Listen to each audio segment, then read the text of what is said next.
Ok? Iniciou. Muito bem. Sim, tem que estar gravando. Ótimo. Vou entrar aqui no modo aqui. Perfeito. Vamos lá, pessoal. Vamos iniciar o nosso webinário de hoje. Hoje nós vamos falar um pouquinho sobre PCR em tempo real.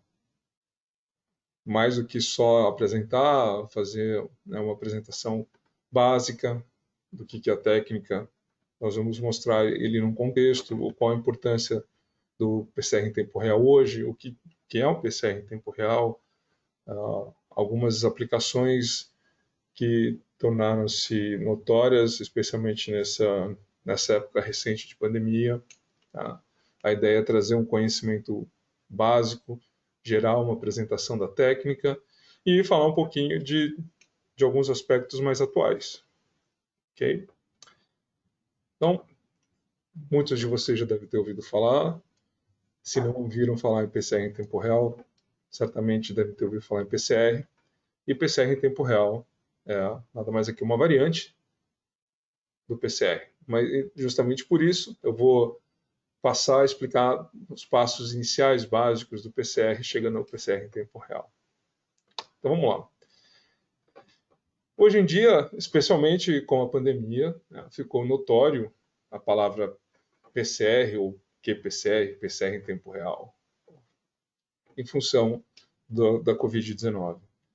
E a aplicação do PCR em tempo real, além da aplicação na academia, que já remonta algumas, sei lá, talvez uma década ou mais, 2 décadas talvez já, ela se tornou bastante popular no contexto de diagnóstico molecular. Tá? O diagnóstico molecular, então vamos falar um pouquinho, o que é diagnóstico molecular? O diagnóstico molecular nada mais é que uma coleção de técnicas de biologia molecular para você analisar marcadores ao nível molecular, como genoma, proteoma. Tá? E há uma metodologia que é empregada para você fazer detecção de doenças infecciosas, doenças genéticas, detectar riscos genômicos, decidir melhor tratamento, melhores terapias, certo? E isso levou ao que nós entendemos hoje como leva a uma genômica personalizada, um tratamento genômico, certo? E o PCR em tempo real tem um papel muito importante, né, nesse diagnóstico molecular. Por quê? Ele é como eu disse, ele é uma ferramenta, uma das principais nesse contexto, que requer alta sensibilidade e especificidade, tá? E é isso que o diagnóstico molecular traz. A maior reprodutibilidade, protocolos mais uniformes. Nós recentemente apresentamos para vocês um webinário sobre MAIC, ou seja, sobre as diretrizes básicas para uniformizar e tornar de melhor qualidade os resultados com PCR em tempo real, tanto na academia, para publicações, mas especialmente a hora que você utiliza essa ferramenta para produzir um diagnóstico. Tá? Eles invariavelmente, são ferramentas entendidas como o gold standard para aquele diagnóstico, porque tem alta performance, alta sensibilidade, agilidade, certo? E, como eu disse, ele traz essa perspectiva da medicina personalizada, certo? Bom, então, se nós colocarmos o PCR em tempo real, nesse contexto mais atual, a importância notória que essa técnica se apresentou, especialmente com essa pandemia, eu vou falar um pouquinho desse aspecto depois. Infelizmente, no Brasil, a aplicação de PCR em tempo real para diagnóstico molecular até então era quase que incipiente, e esse cenário modificou esse panorama, certo? Então, o que a gente precisa? O que nós temos? Nós temos, na verdade, você vai olhar para o que você vai detectar como PCR. Ou, vou falar PCR inicialmente, depois a gente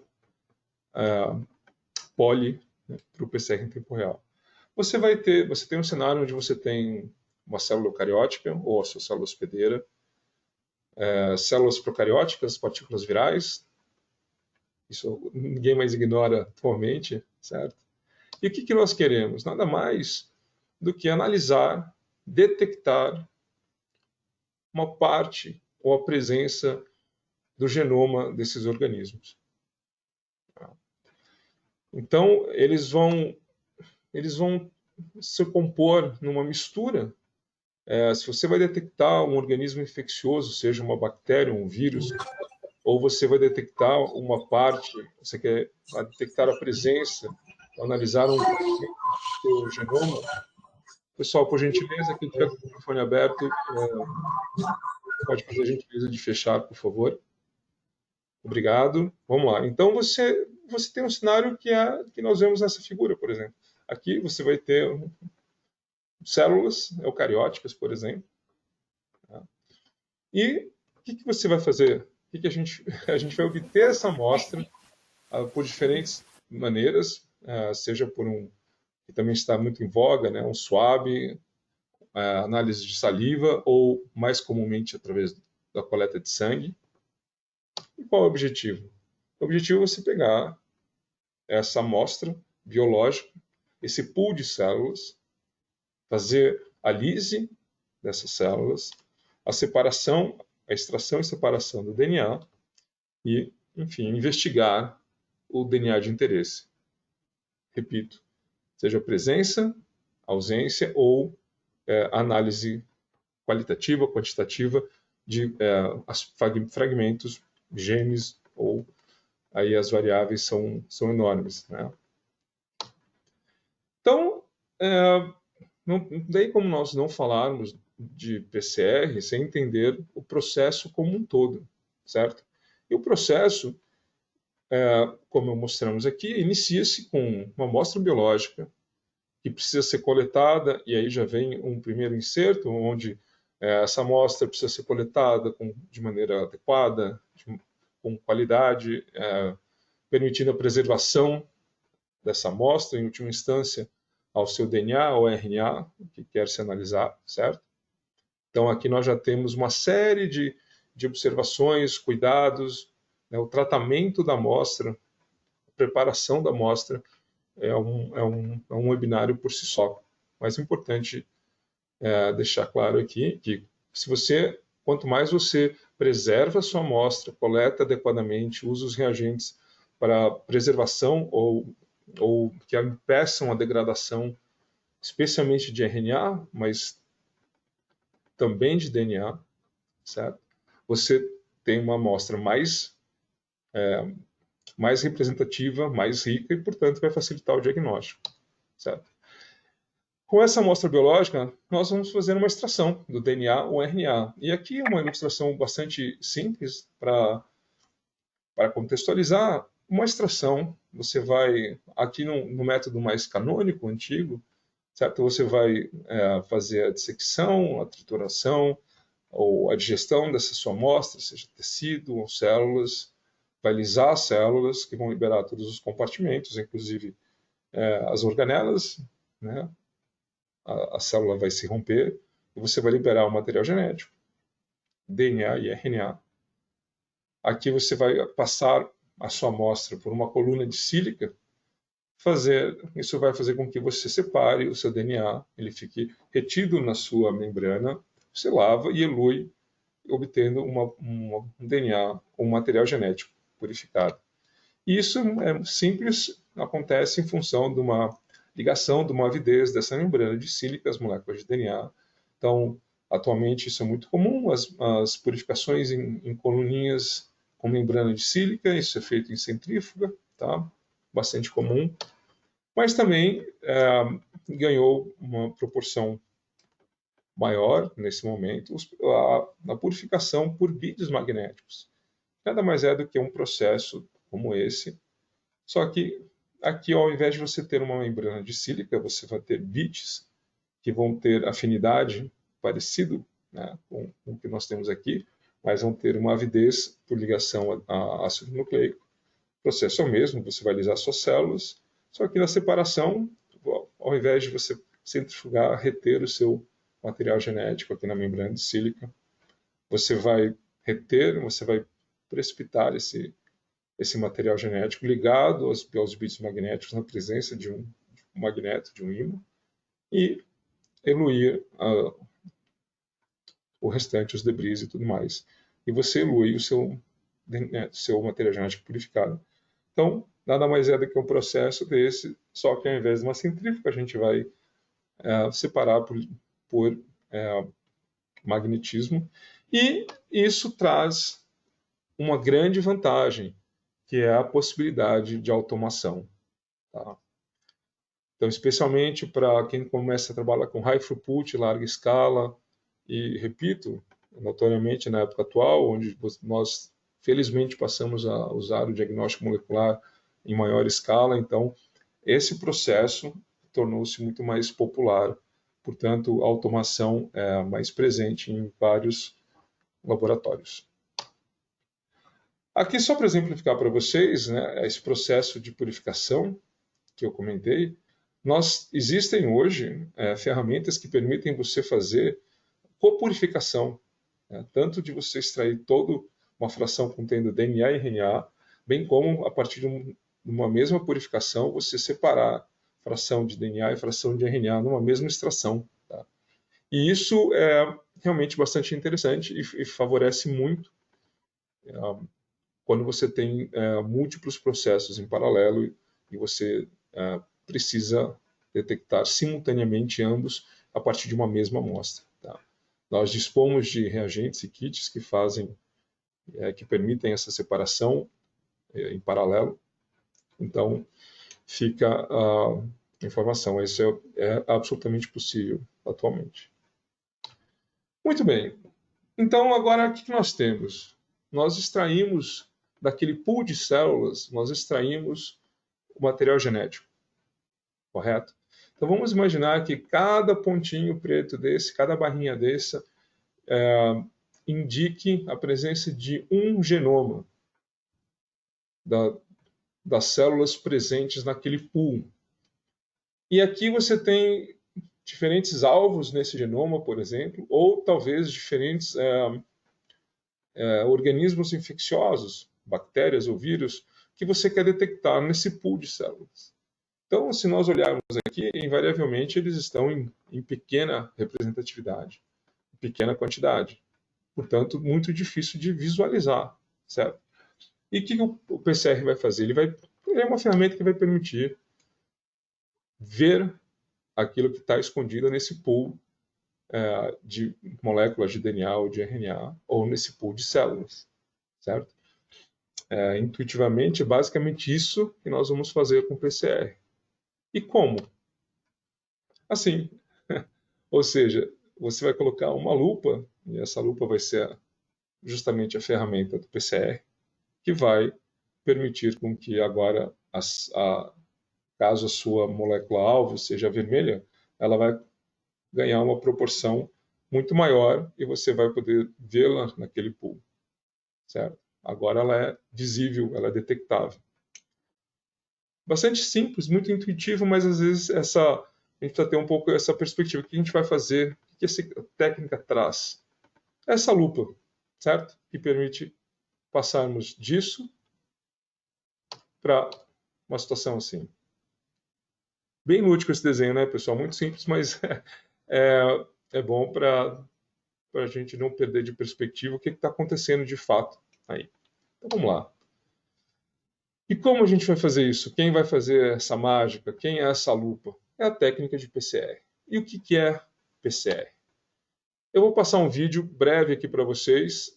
Ele está em inglês, mas é só muito mais ilustrativo. Certamente a maioria de vocês já sabe os princípios básicos do PCR, mas vamos repassar aqui. Então, por favor, vamos ouvir o vídeo.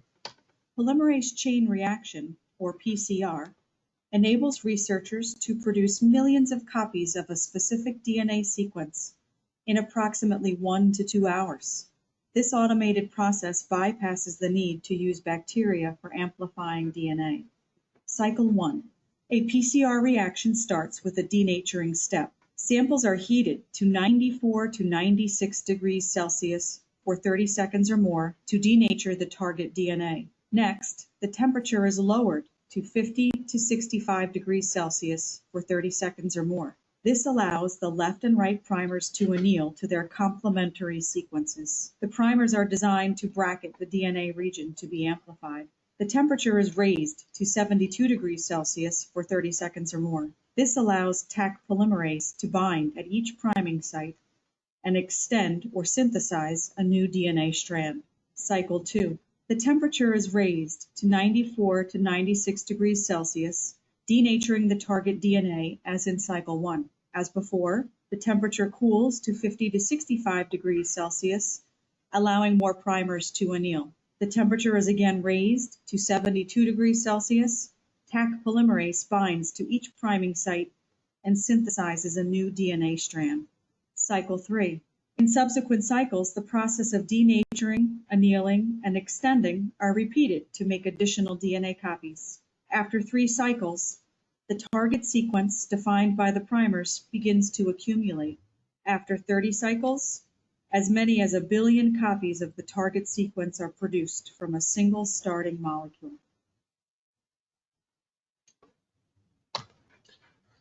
Bom, pessoal, o que nós vimos aqui foi nada mais do que uma explicação muito básica e simples do que o PCR, que é a reação de polimerase em cadeia, de polimerização em cadeia.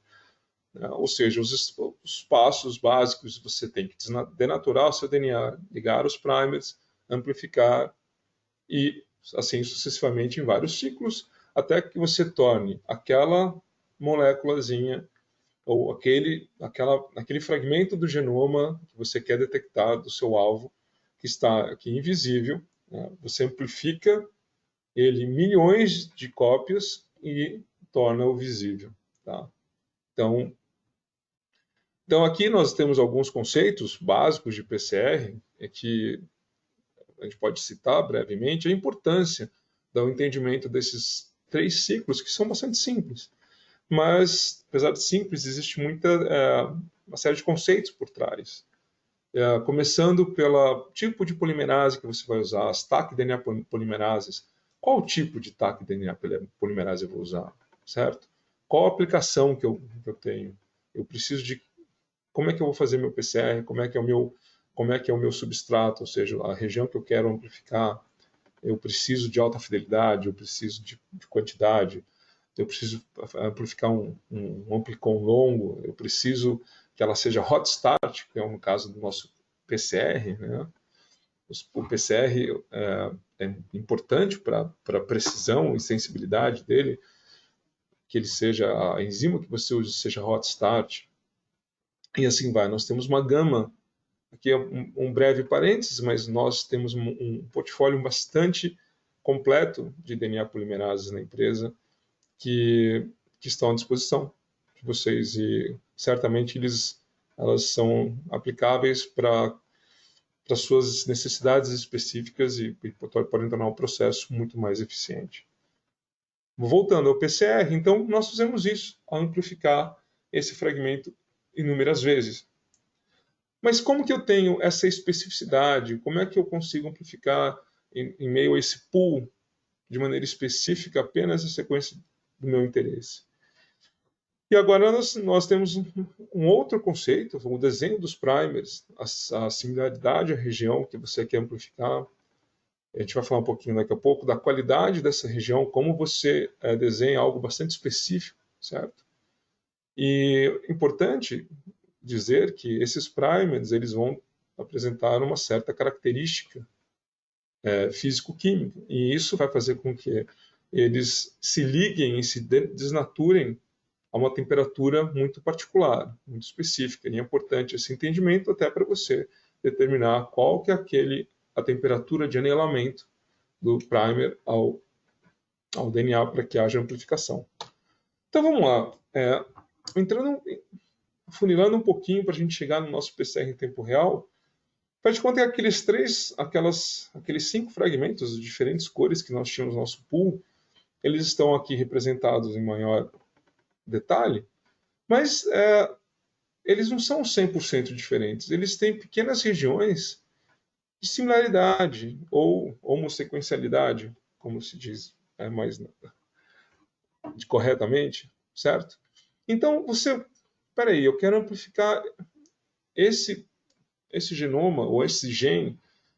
Pois é, mas eu sei que naquela mistura eu vou ter uma série de outros fragmentos de DNA que podem apresentar regiões similares. Então, um primeiro passo é você entender onde são essas regiões, para poder desenhar regiões onde o seu primer vai amplificar uma região específica daquele fragmento. Então, aqui veja, o que nós fizemos, né? A gente pegou uma região aqui que é exclusivamente da barrinha preta, uma que é exclusivamente da amarela, vermelha, e assim por diante.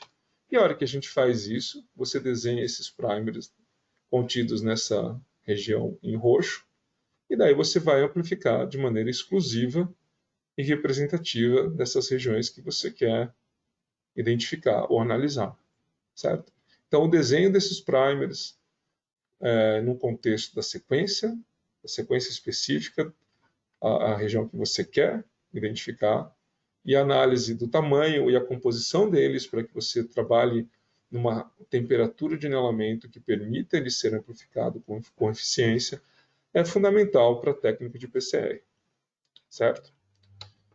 Bom, a gente passou brevemente por esses conceitos, mas bem básicos de PCR, só para trazer todos os conceitos de maneira uniforme. E agora nós vamos entrar na cereja do bolo, ou seja, agora que nós vamos falar um pouquinho de como você diferencia as diferentes modalidades de PCR. Basicamente, é a capacidade e a maneira de detecção dos produtos que você vai obter, certo? Então vamos lá. Uma primeira variação é você vai ter um PCR que vai amplificar produtos ou regiões únicas, simples, numa reação, chamado singleplex. No entanto, essas reações podem ser feitas simultaneamente num PCR múltiplo ou multiplex, onde você detecta todos esses fragmentos em uma única reação. Veja, a hora que você chega nesse passo, essas observações aqui se tornam essenciais para o sucesso do seu multiplex, certo? E como aqui a gente está falando da visualização, e como você vai visualizar esses diferentes fragmentos? Muito bem, vamos lá. Então, esse aqui vai ser uma das necessidades principais que é atendida pelo PCR em tempo real, certo? Uma outra forma de PCR, que também é bastante atual, você pode fazer essa detecção, lembra eu falei a partir de ácidos nucleicos, seja RNA ou DNA?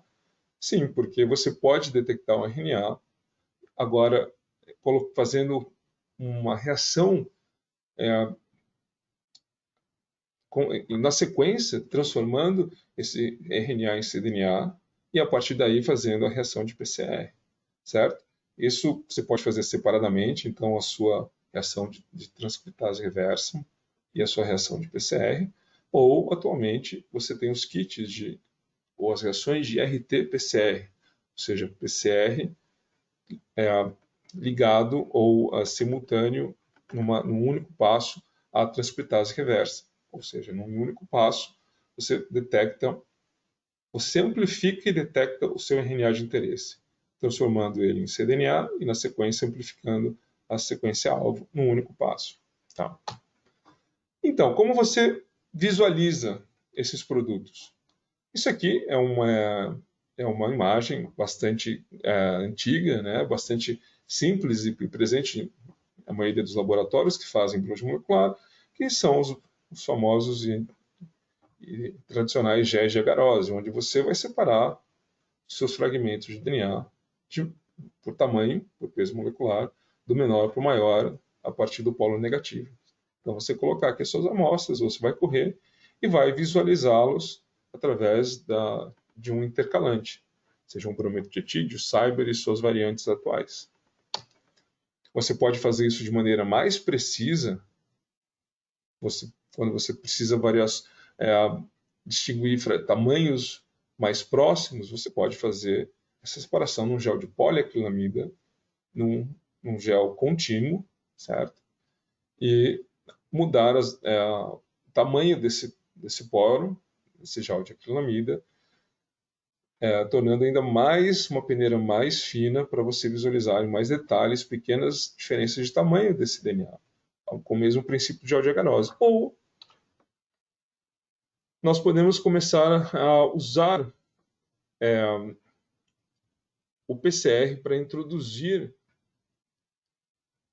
uma fluorescência, uma maneira de você detectar por emissão de luz o seu fragmento.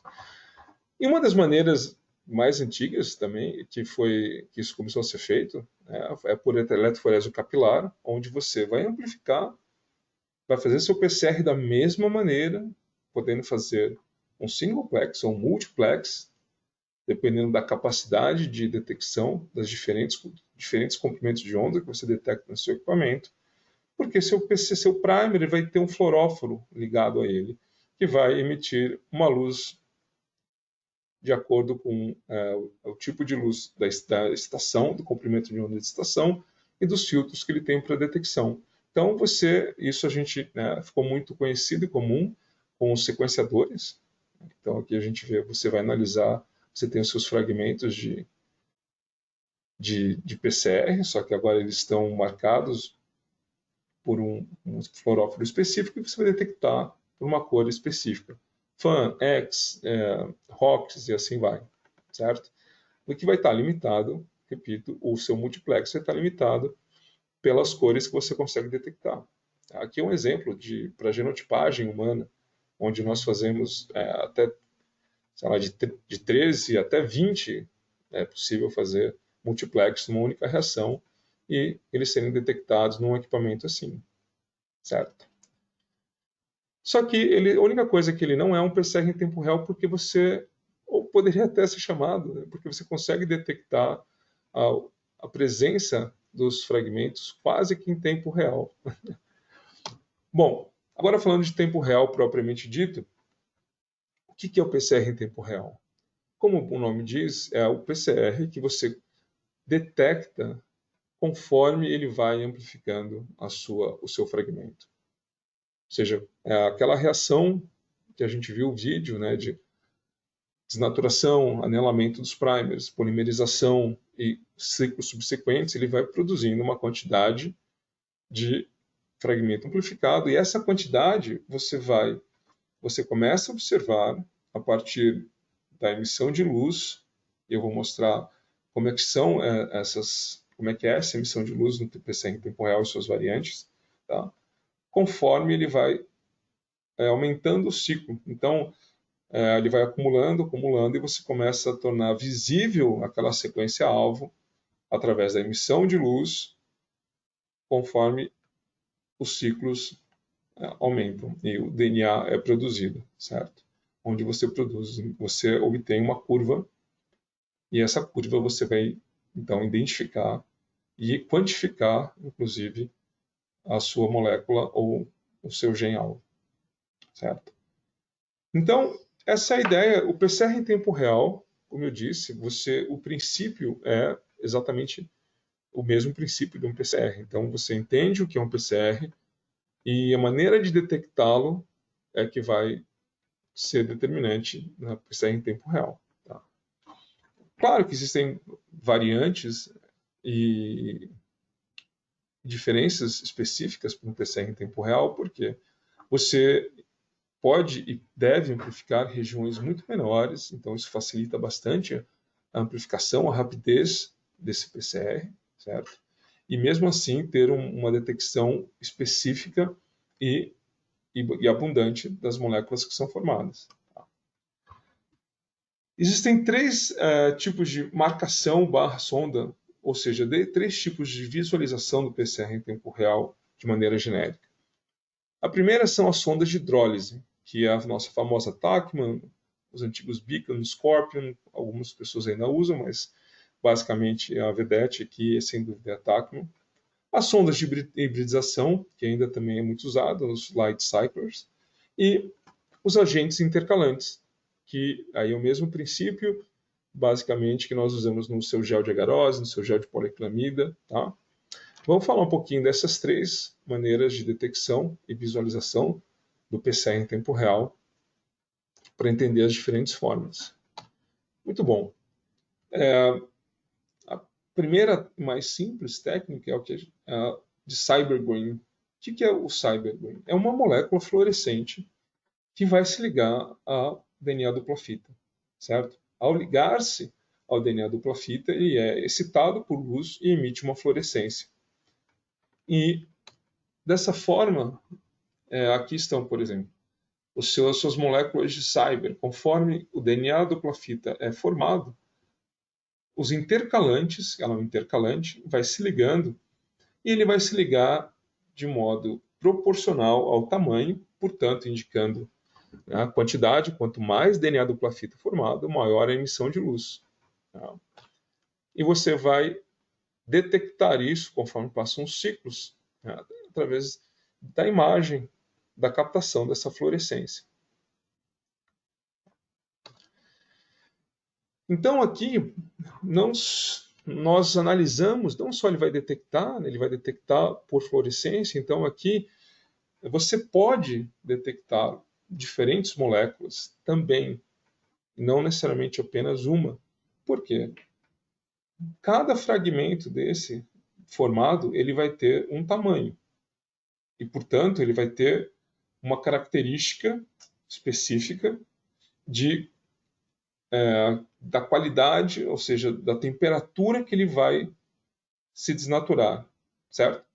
E a hora que ele desnatura, ele libera essas moléculas. Quando ele está na dupla fita, ele vai emitir a fluorescência. Então, depende do tamanho e da característica desse fragmento, ele vai anelar a uma temperatura específica.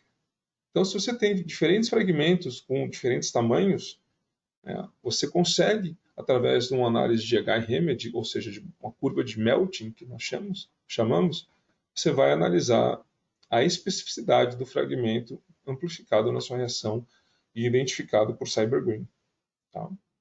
Então, o Cyber permite você fazer uma detecção direta, simplesmente conforme ele vai produzindo dupla fita, DNA em dupla fita em maior quantidade, você detecta o sinal, ou ao final, isso é em tempo real. Ao final do processo, você vai ter as suas moléculas ali em grande quantidade, amplificadas, e ele vai identificar para você quantas moléculas de diferentes características você tem amplificado ali na sua reação. Tá? Então aqui, se você tem um produto único, específico, ele vai dar um único pico, porque aquele fragmento tem essa característica. Certo? Então essa é a análise por HRM. Tudo certo, pessoal? Então essa é a análise, é o PCR em tempo real, a detecção mais direta e mais simples, que é por intercalante. Tá? Vamos falar um pouquinho agora da sonda de hidrólise, que é, sem dúvida, a mais usada atualmente e a mais popular. Bom, por alguns motivos. Primeiro, porque veja, como é que funciona esse processo? Vamos explicar o processo, depois a gente fala um pouquinho a respeito. O que é a sonda de hidrólise? Olha, a sonda de hidrólise ela é conjugada tanto a um inibidor como a um fluoróforo, certo? Quando eles estão próximos, esse inibidor ele faz o quenching, ou seja, ele inibe a emissão de sinal por esse fluoróforo. Tá? Então, essa sonda ela é desenhada de modo bem específico para uma região de interesse, aquela região específica que você quer detectar. Tá? E ela vai estar compreendida dentro da região que os seus primers vão amplificar, da sua região-alvo. Tá? Então, o que acontece? Essa TAC polimerase ela tem uma atividade exnucleolítica de 5' para 3'. Então, conforme ela vai amplificando o seu DNA, ela vai chegar aqui e vai encontrar uma sonda ligada. E através dessa atividade exonucleolítica, ela vai digerir e liberar esses nucleotídeos.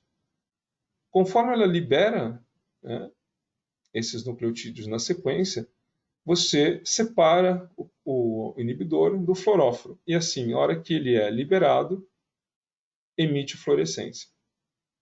Tá?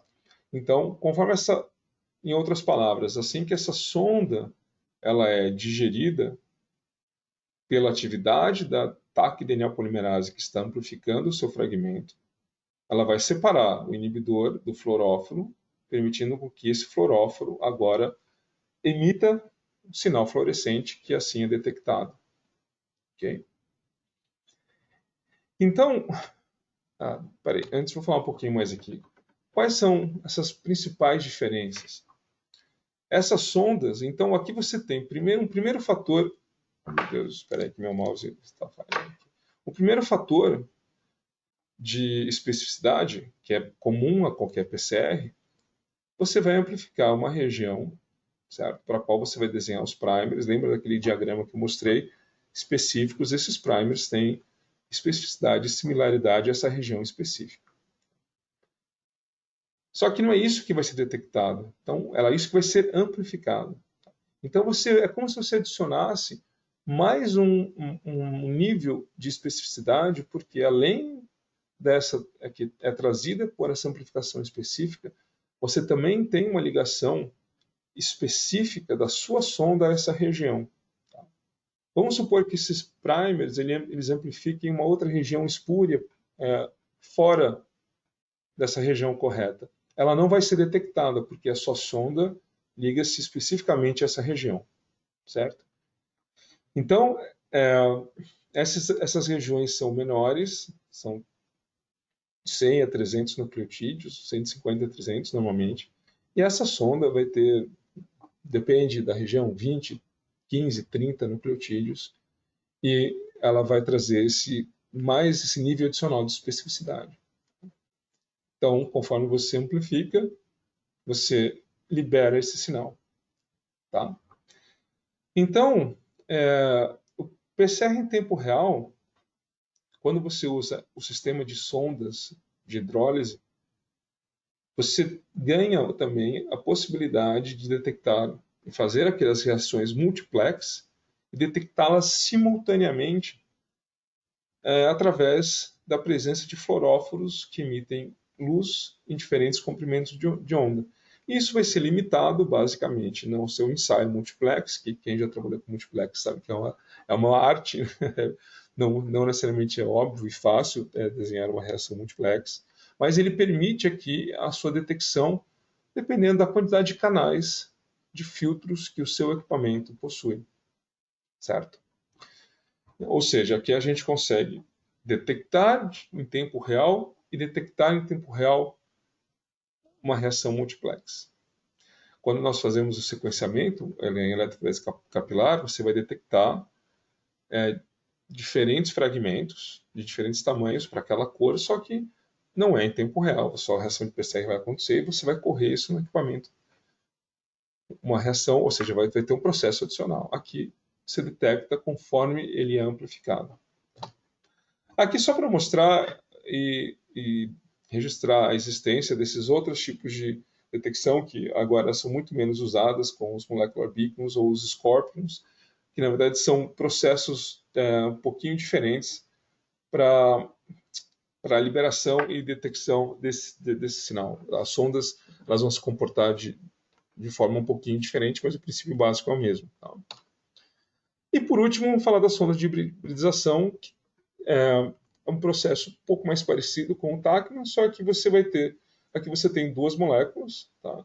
E quando eles estão em proximidade, você tem a emissão de luz, a excitação da molécula aceptora e essa aceptora que emite luz. Tá? Então aqui é mais para os exames tipo FRET, quem está familiarizado com isso. Mas é uma reação de PCR em tempo real detectada através dessa metodologia.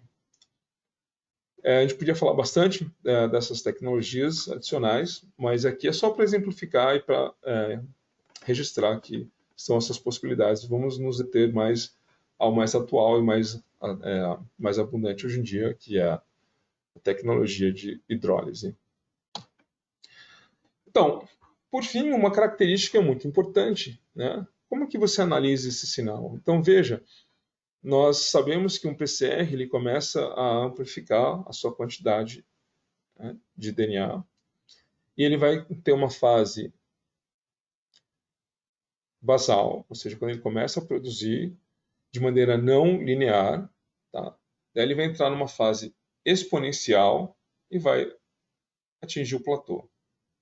Essa fase aqui, exponencial, é a fase mais importante, né, do seu PCR em tempo real, porque é onde você não tem saturação dos seus reagentes e ele vai estar sendo produzido de forma linear, tá? uma equação linear. Quanto mais tem substrato, ele vai produzindo a cada ciclo, ele vai aumentando exponencialmente a quantidade de forma linear. Ou seja, se você pega essa região exponencial, você consegue transformá-la numa reta, e ela é muito importante para a detecção de maneira específica desse seu produto. Tá? Então você vai ter aqui na sua fase exponencial, onde ela começa, onde nós vamos definir uma característica fundamental no PCR em tempo real, que é o chamado CT ou CQ, certo? Que nada mais é do que onde essa amplificação corta ou ela tem essa erupção acima do que nós chamamos de linha de base ou de background, tá? Então, quando ela corta essa linha aqui, é que nós vamos identificar o CQ, ou Quantitation Cycle. CQ, na verdade, originalmente nós chamamos de CT, e o Mike, quem não viu, por favor, acesse nosso canal no YouTube. O Mike normalizou essa nomenclatura e, na verdade, o CT, o bom e velho CT, chama-se atualmente CQ, que é o Quantitation Cycle. Ou seja, é aqui, a partir deste ponto, que nós começamos a quantificar e, portanto, determinar a presença dessa amplificação. Tá? Esses cálculos, essas variáveis, né, de PCR em tempo real evoluíram muito, e nos equipamentos atuais, alguns usam também para a determinação desse threshold, dessa linha de background, um fluoróforo de referência interna, ou seja, aquele que vai estar presente de forma constante em todos os ciclos. Outros não, e simplesmente analisam, né, o background mesmo e dessa amplificação ou daquelas amplificações que você está fazendo nessa reação. De qualquer maneira, é muito importante você ter um entendimento do seu equipamento, como ele usa essa referência ou não usa, certo? Para determinar esse valor de referência, né? O valor do background, para que você consiga determinar, então, o ciclo que a gente chama, que o ciclo que a sua amostra começa a ser amplificada de maneira exponencial, ok? Então, esse é um conceito muito importante de PCR em tempo real, e ele traz, esse comportamento, ele vai trazer para nós informações adicionais que um PCR comum não traz, além dessa capacidade de detecção em tempo real, que é basicamente o poder de uma quantificação, e uma quantificação bastante precisa. Ok? Bom, dúvidas, pessoal, vão... Veja, nós estamos, repito, tentando fazer uma abordagem bastante uniforme e básica do processo, tá? Então, dúvidas um pouquinho mais específicas, mais avançadas, por favor, mandem para nós e a gente fala a respeito. Muito bem. Existe também, nós falamos que o objetivo aqui é trazer variações e atualizações da técnica.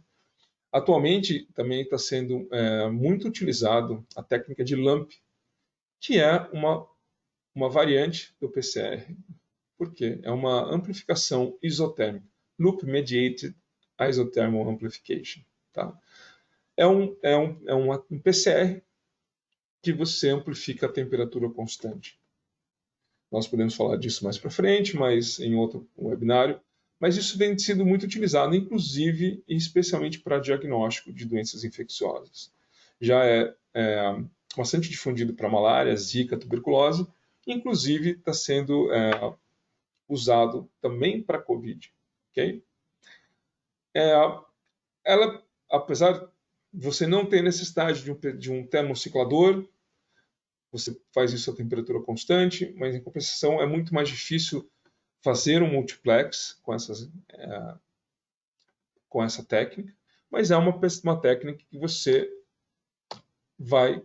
pode também detectar, além de outras formas, em tempo real.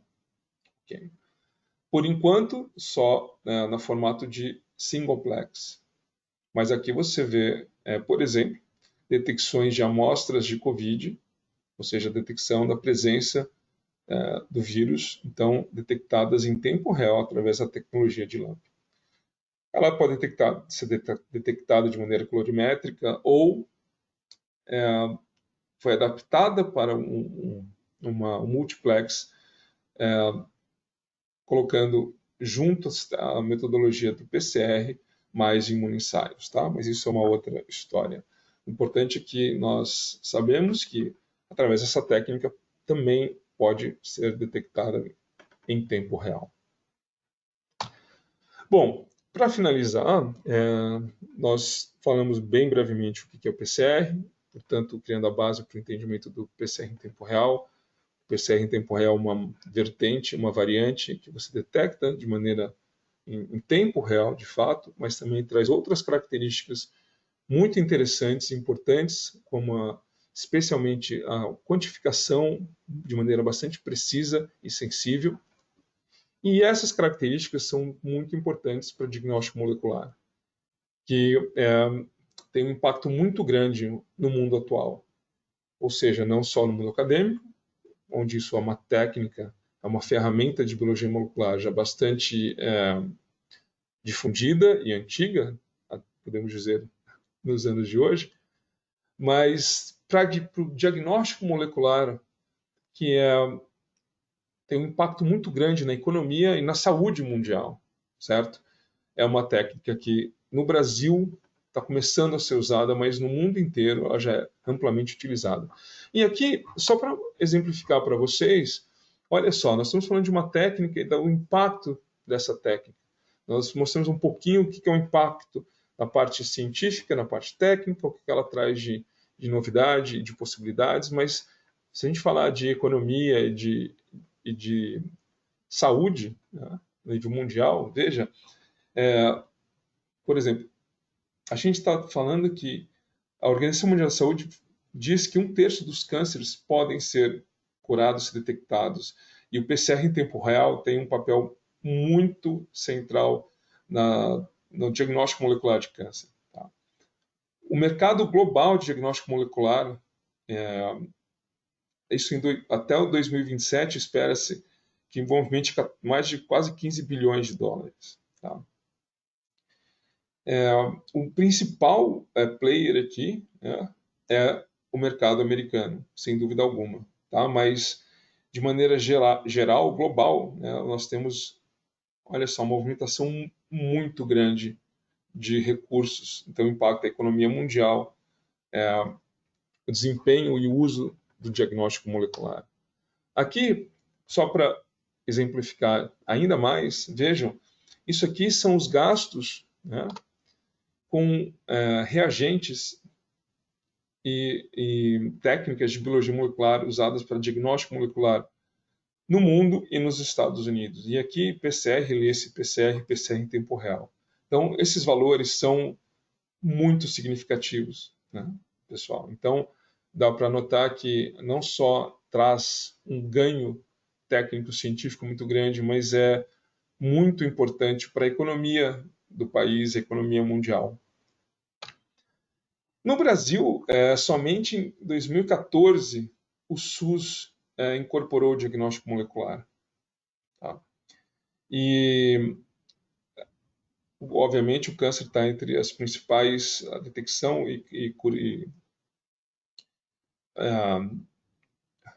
a detecção e tratamento de câncer, né, está entre os principais motivos. Então, nós temos de 600 mil novos casos e 200 mil mortes por câncer por ano no Brasil, certo? E só em 2018 nós tivemos 18 milhões de novos casos de câncer no Brasil. E isso a gente talvez veja por quê, né? Essa aqui é a nossa população em 1988 e agora em 2018, onde nós vemos que a nossa população está ficando mais jovem, né? Então, ao contrário, nossa população está ficando mais velha, perdoe. Isso aqui você vê muito mais jovem, uma população muito mais jovem e uma alta mortalidade aqui, a expectativa de vida muito menor.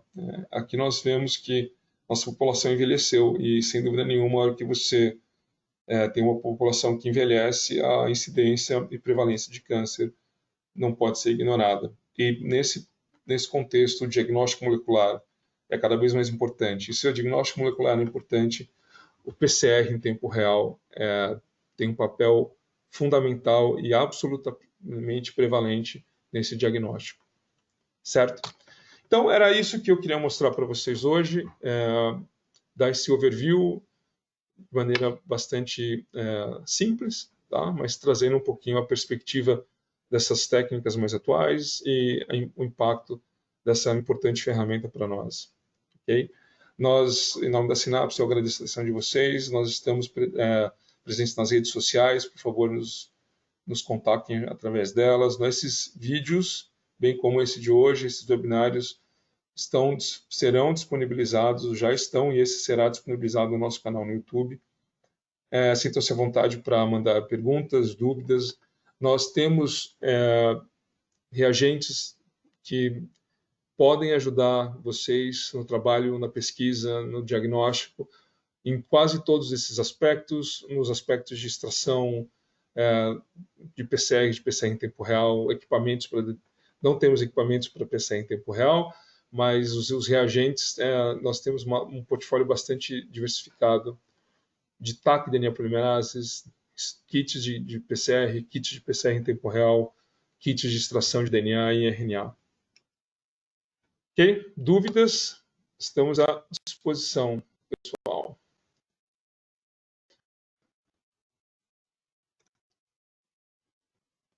Dúvidas, Núbia? Pessoal, se alguém quiser perguntar ao vivo, se manifestar, fiquem à vontade.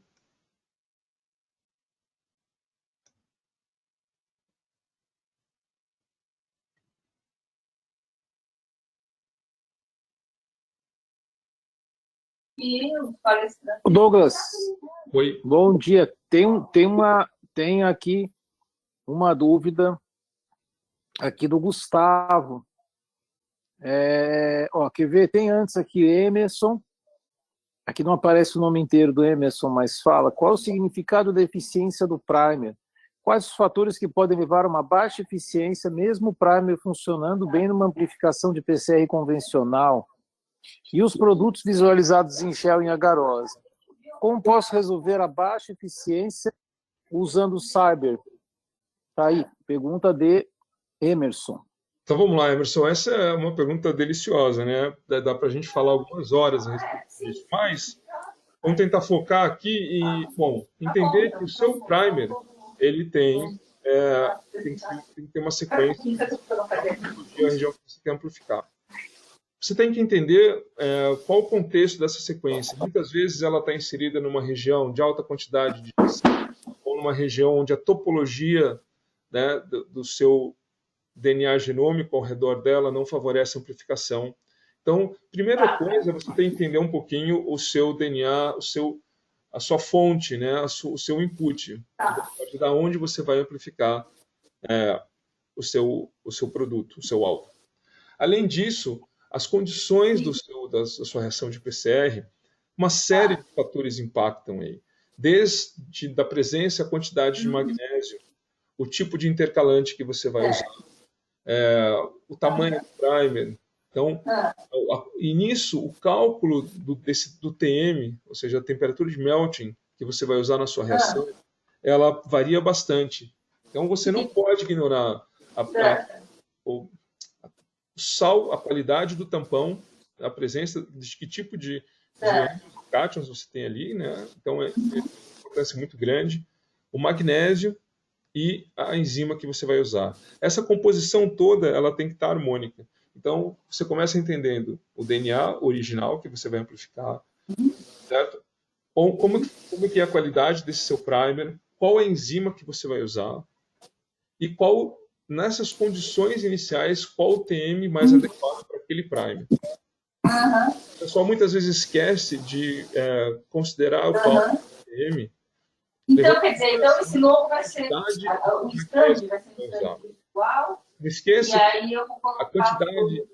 E aí você me fala que eu posso botar 2 litros. O ácido de amônio, né, que vai entrar ali, ou o magnésio que você vai usar, O tamanho. forças antagônicas, e eles impactam demais a especificidade, bem como a eficiência. Muitas vezes você paga o preço de uma menor quantidade, de uma menor eficiência, para ter uma maior especificidade da sua reação. Então, isso é comum. Você aperta, né? Você aperta ali, é mais astringente na especificidade, você sofre na quantidade. Você relaxa na especificidade, você tem uma maior eficiência. Então, obviamente, depende da região que você vai amplificar. Se naturalmente esse PCR é bastante específico, você pode relaxar um pouquinho nas concentrações ali, principalmente de magnésio e tal, e você vai ter uma amplificação mais eficiente. Isso aí a gente tem que realmente sentar, analisar desde o começo, como eu disse, da molécula, do primer, das condições de reação. Tá? Eu posso, se você quiser entrar em contato comigo, eu tenho uma pequena compilação das condições de PCR, o conceito de cada uma dessas etapas, tal, que pode ajudar você a visualizar de maneira diferente e fazer, então, os seus cálculos e ajustar suas condições de uma maneira um pouquinho mais adequada.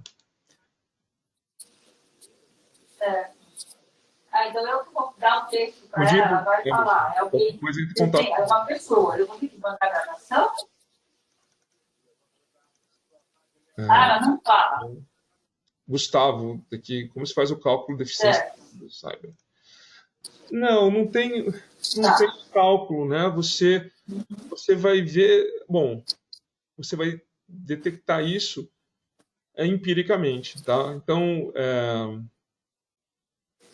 se você está fazendo ele em PCR em tempo real, você vai ver notoriamente se ele está amplificando de maneira fácil, com alta eficiência ou não, porque ele vai começar a ser amplificado num CT menor, ou seja, ele vai entrar na fase logarítmica antes ou não. Né? E você volta. Se você estiver usando, por exemplo, o gel de agarose, você vai ver que vai te sobrar um excesso enorme de primers que estão na sua visualização. Então, o primer, a eficiência dele não tem jeito. Não dá para analisar isso de maneira isolada. Os primers têm que ser entendidos, até o TM deles tem que ser calculado nas condições mais próximas daquela que você vai começar a usar. E, indiscutivelmente, o PCR é um processo que você precisa validar. Você precisa Mas aí vai aparecer a pessoa preenche, a multiplicação, concentrações. Isso é um trabalho empírico, tá? Não tem uma tabela, não tem uma mágica, uma conta pronta. Felizmente e infelizmente é assim, não tem jeito. Bom dia. Bom dia. Oi, eu gostaria de aproveitar para fazer uma pergunta. Na verdade, eu tenho 2 dúvidas, mas vou fazer uma pergunta. Qual que é o parâmetro, ou não sei como falar, sim, o parâmetro para a gente escolher em qual CT minha amostra é positiva? sabe? Porque eu sempre vejo ao redor da PCR, da QPCR, a discussão, né, que se é o CT é muito tardio, a amostra não pode ser considerada já positiva, que tem que ser nos primeiros ciclos, que tem que ser muito perto do controle. Aí eu queria saber se existe uma diretriz ou parâmetro para a gente saber isso mesmo. Olha, Cindy, Cindy, boa tarde, obrigado pela pergunta. O que vai definir isso, sem dúvida nenhuma, é o seu ensaio, é a validação do seu ensaio de forma empírica. Essa é a resposta, a única resposta concreta que eu posso te dar. Agora, veja bem, primeiro, você tem que validar, fazer uma validação para otimizar a sua... Você sabe o que faz.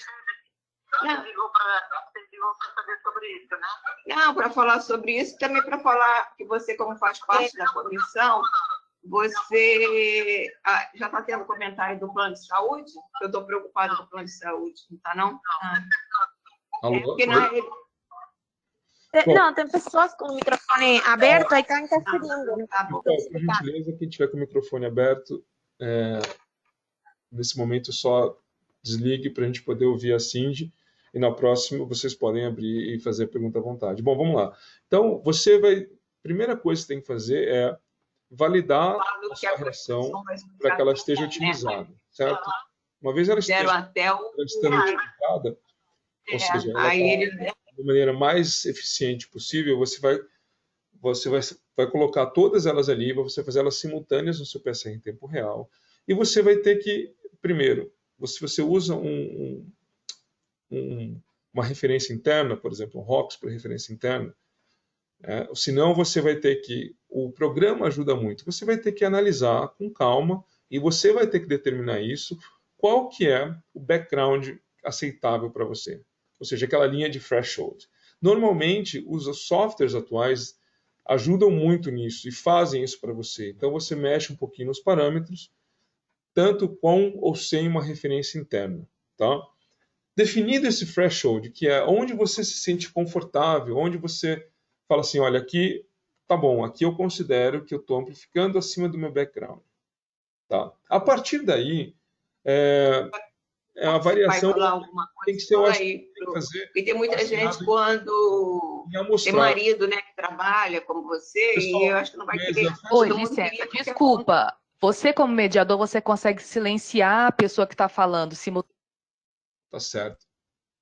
Verdade. Obrigado. Bom, tá certo. Então, vamos lá.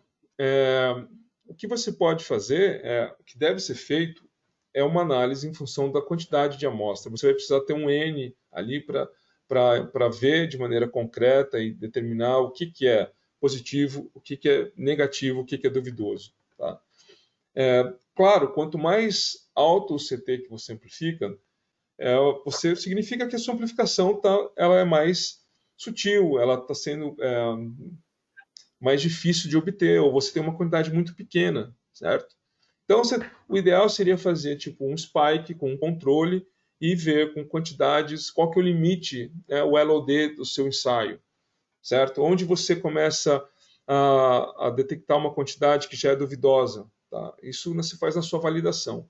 Com as suas amostras reais, na prática você vai entender, de novo, com uma amostragem razoável, se aquele sinal você confia, é confiável para você falar que é positivo.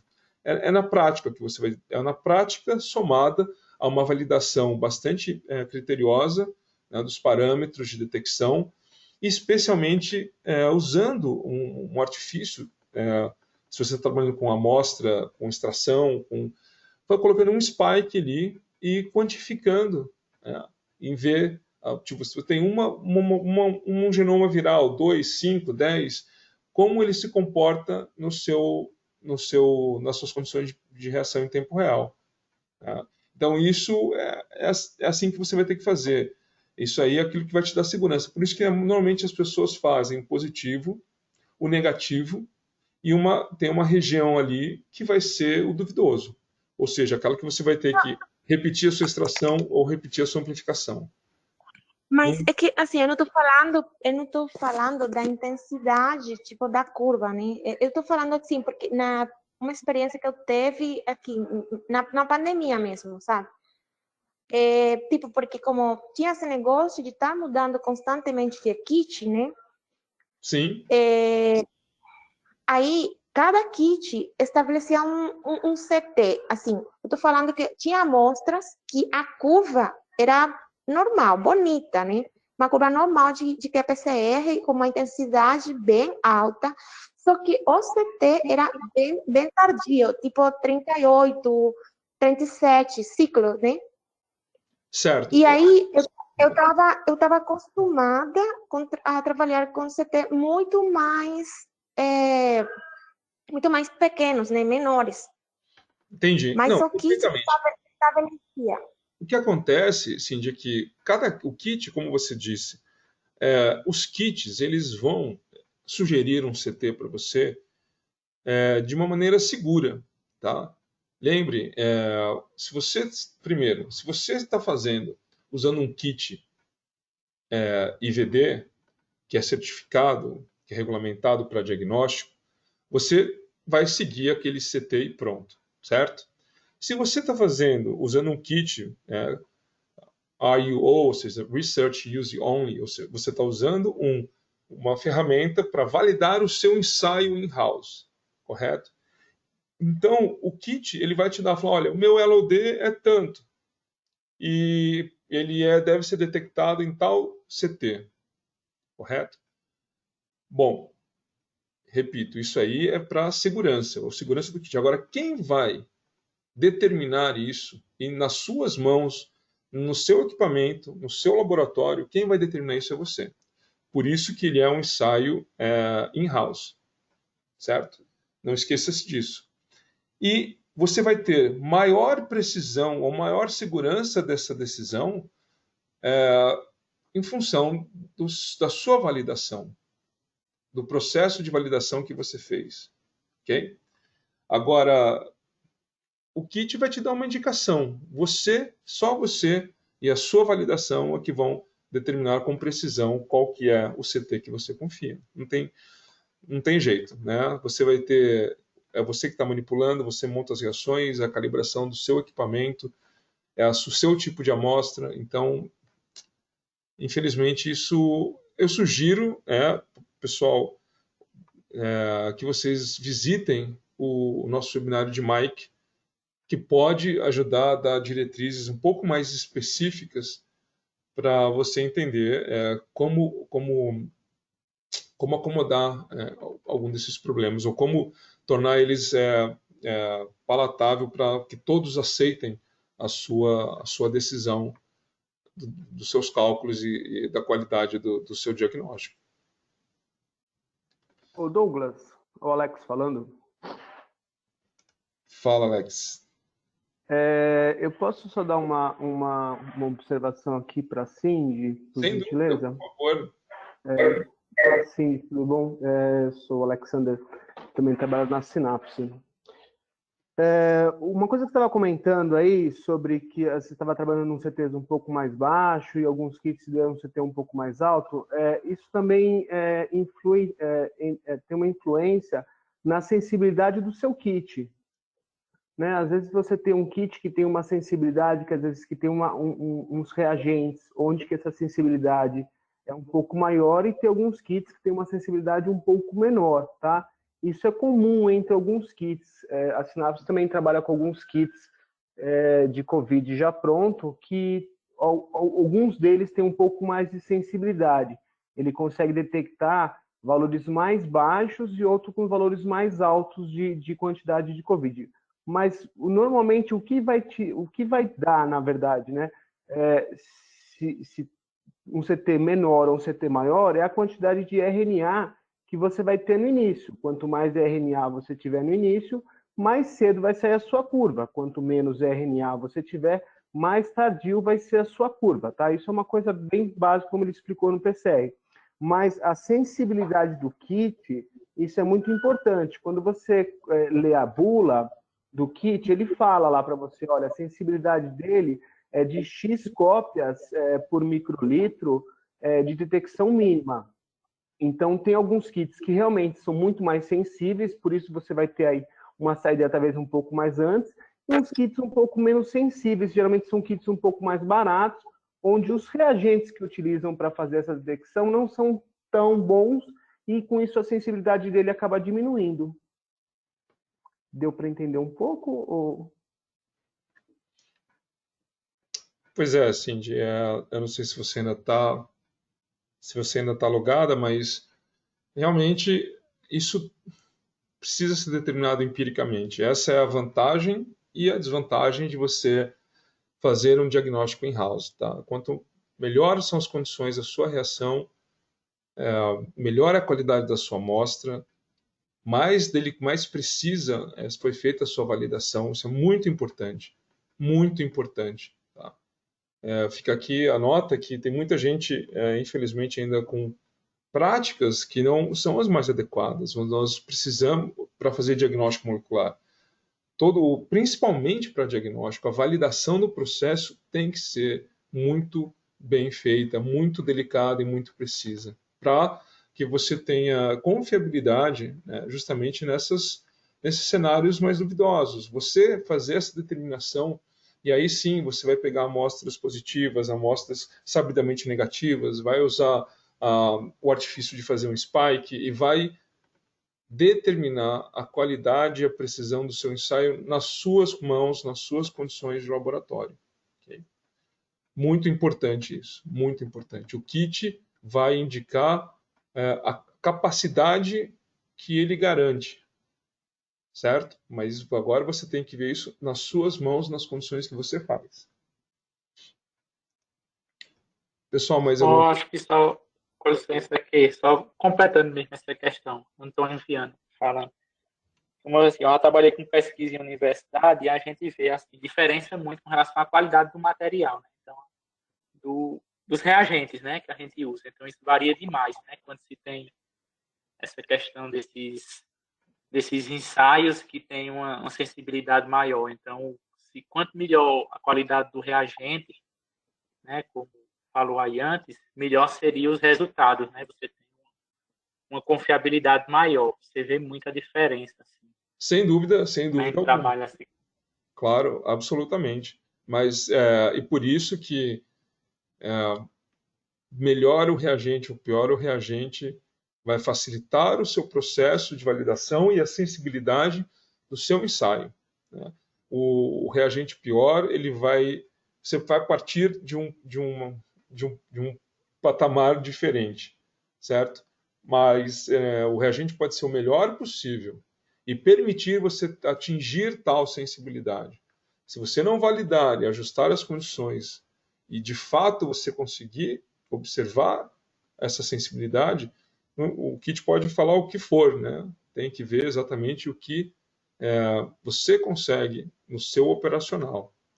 E eu falei brevemente da qualidade da amostra no início, mas como você, muito obrigado pelo seu comentário, por sinal, como você mesmo ressaltou, a qualidade, e o Alex também, nosso colega aqui ressaltou, a qualidade da amostra inicial é indiscutivelmente essencial, porque vai permitir você detectar com maior facilidade e maior qualidade o que você quer detectar. No caso de Covid, por exemplo, que é um exemplo em voga,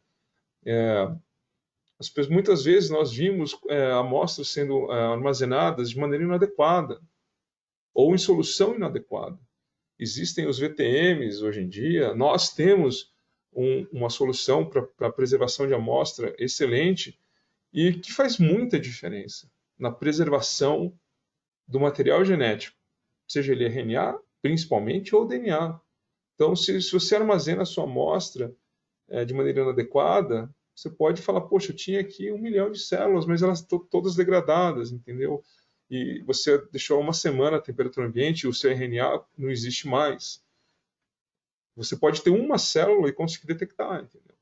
Quando os kits falam isso, olha, nosso LOD, nosso limite de detecção, são 5 partículas virais, 2 partículas virais, isso é feito de maneira quantitativa, ou seja, eles vão pegar ali né, purificado as partículas, 1, 2, 10, 20 partículas virais, e vão ver o limite de detecção que eles têm confiabilidade, determinando, né, fazendo uma validação e determinando o background da curva deles. Certo? Esse é o limite do kit, não o limite do seu ensaio. O limite do seu ensaio são as suas condições e a sua validação que vai determinar. Ok? Entendi. Muito obrigada. Muito obrigada pela resposta. Não, disponha e, por favor, não se acanhe, tendo mais perguntas, nós estamos disponíveis e à disposição para conversar, para dar algumas dicas, né, dividir algum material com vocês. Não, o objetivo aqui é justamente esse. Tá? Eu vejo que a Fernanda aqui tem uma pergunta. Quais kits multiplex de PCR para COVID nós trabalhamos? Nós temos 2 kits multiplex para PCR, para detecção, ou kits completos. Tá? Nós temos alguns kits onde você tem que colocar as suas sondas e primers específicos, e temos 2 kits completos. Tá bom? E ambos detectam 3 alvos, mais um controle interno. Ok? Por favor, entre em contato conosco por e-mail e comigo, com o Alex, ou através da Synapse, e nós passamos a configuração deles para você. Alguma dúvida adicional? Pessoal, André, você estava com algumas dúvidas aí. Lucas, Núbia, alguém quer abrir o microfone para fazer alguma pergunta? Sinta-se à vontade. Bom dia, Douglas. Bom dia, Gustavo? Por favor, diga. Bom dia, tudo bom? Tudo ótimo. Deixa eu perguntar, qual é, no Cyber, a eficiência, o cálculo da eficiência dos praios? Qual é o significado disso? Por que se faz isso no Cyber? Bom, você faz isso no Cyber. Na verdade, vamos lá. Eficiência do primer.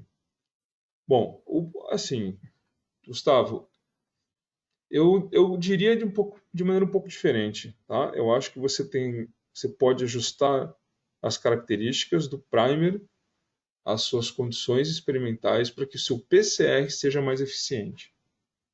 Tá? O primer, ele pode trazer, a característica do primer, ele pode trazer dificuldades maiores para você ajustar as suas condições. Muitas vezes você tem a possibilidade de modular esse primer, andar ele um pouquinho para cá, um pouquinho para cá, para a direita, para a esquerda, aumentar, diminuir, tal, você consegue fazer isso. Muitas vezes não. Muitas vezes você tem que trabalhar com aquele primer.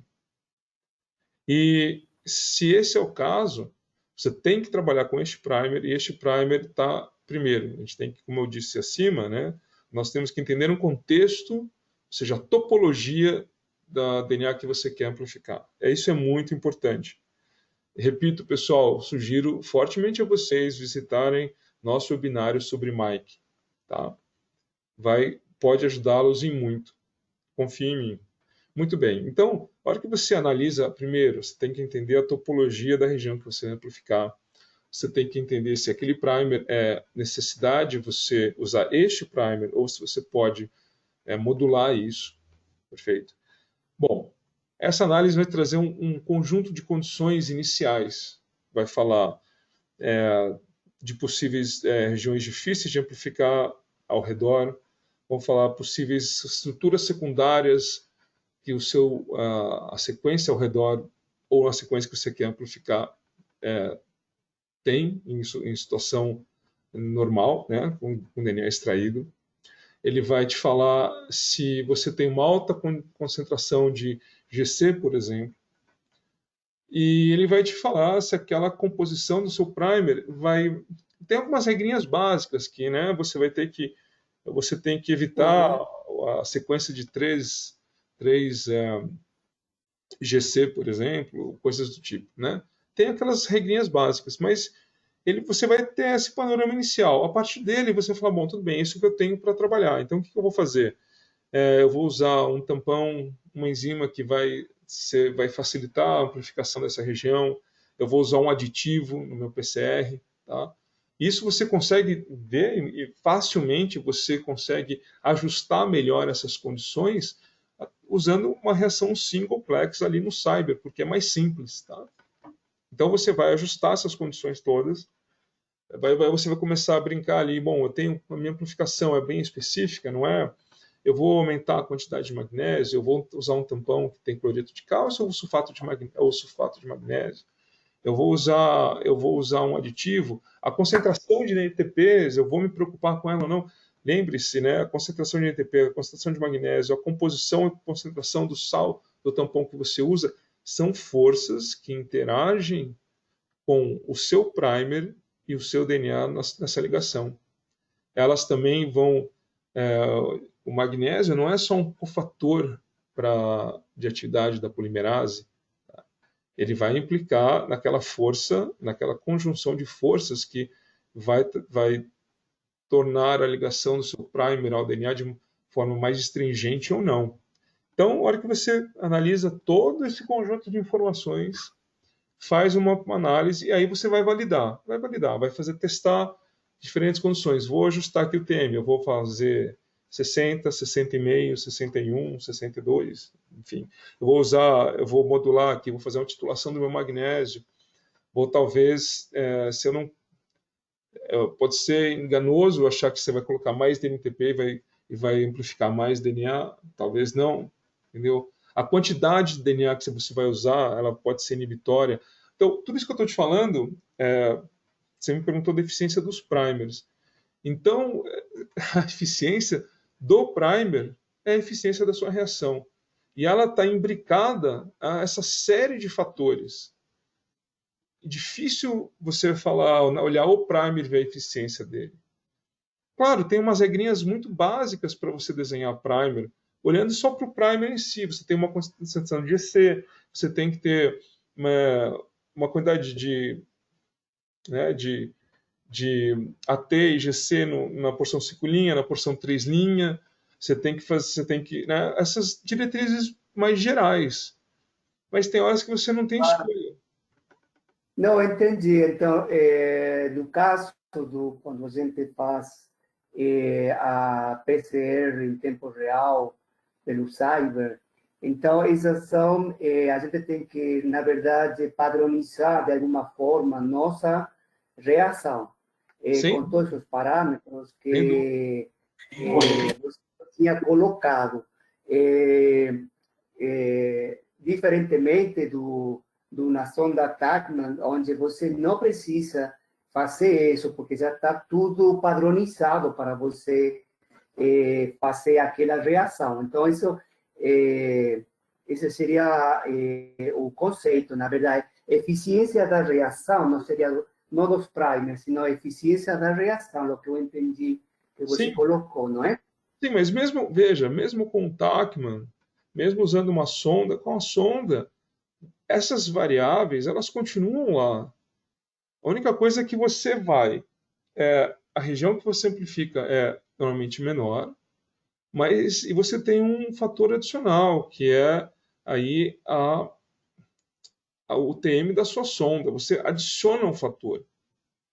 E que ele traz, por um lado, mais um fator a ser considerado na otimização do processo. Por outro lado, te traz um nível de especificidade maior. Mas tudo isso também ele não vem pronto. Isso aí são características que você vai modular com a validação. Tá? O que você sabe, o que vem pronto, como você disse, olha, esse primer em tampão X tem tal TM. Essa sonda com esse tamanho tem tal TM. É isso que você tem.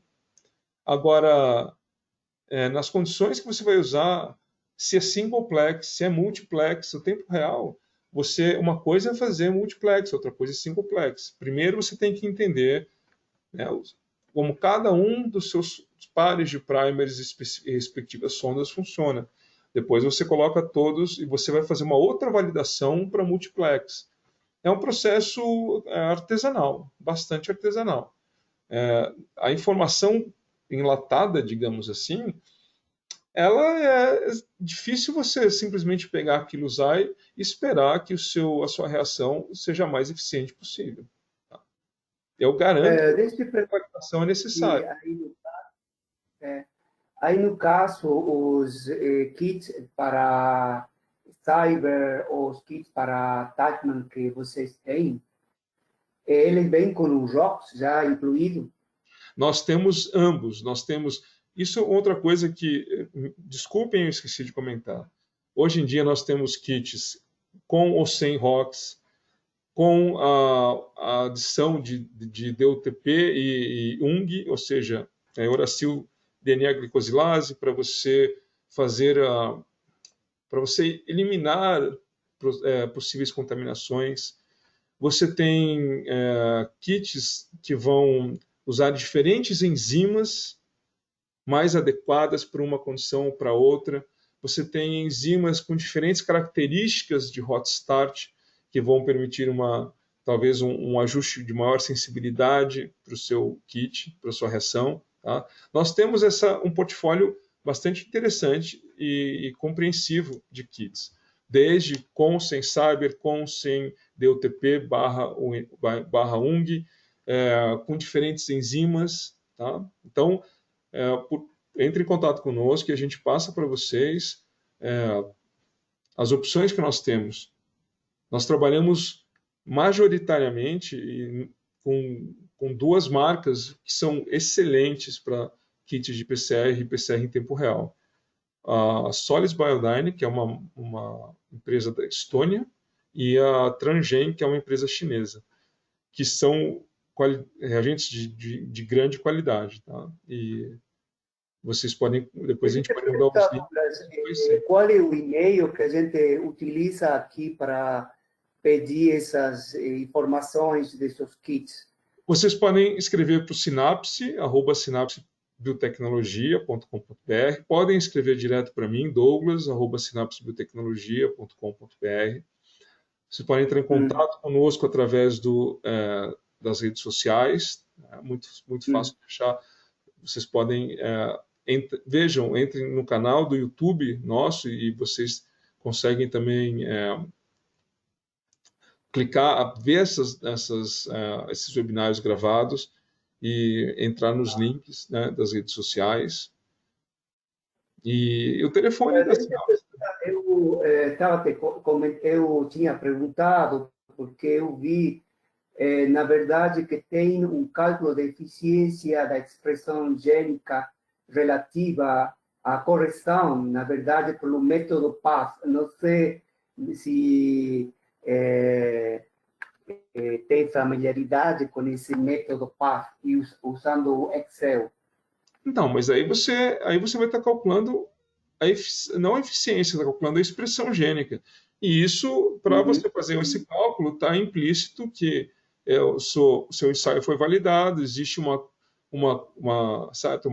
curva que foi determinada, e você tem, né, a sua quantificação, ela está feita, né, para que você consiga fazer uma quantificação de maneira precisa. Né? Claro que isso implica em você ter controles na sua placa, sem dúvida alguma, você ter uma diluição seriada de controles, certo? Para você ver exatamente como o seu resultado vai se comportar, e normalmente você fomenta isso no software do seu equipamento, e provavelmente com você indicando, né, os pontos onde você tem as suas quantidades definidas, ele vai gerar já o resultado para você normalmente, tá?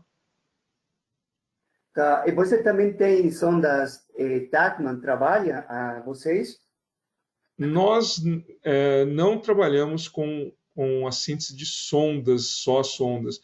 Nós trabalhamos, isso será o nosso próximo um webinário extraordinário que nós teremos, com um parceiro chamado GeneWiz, que é do grupo Brooks.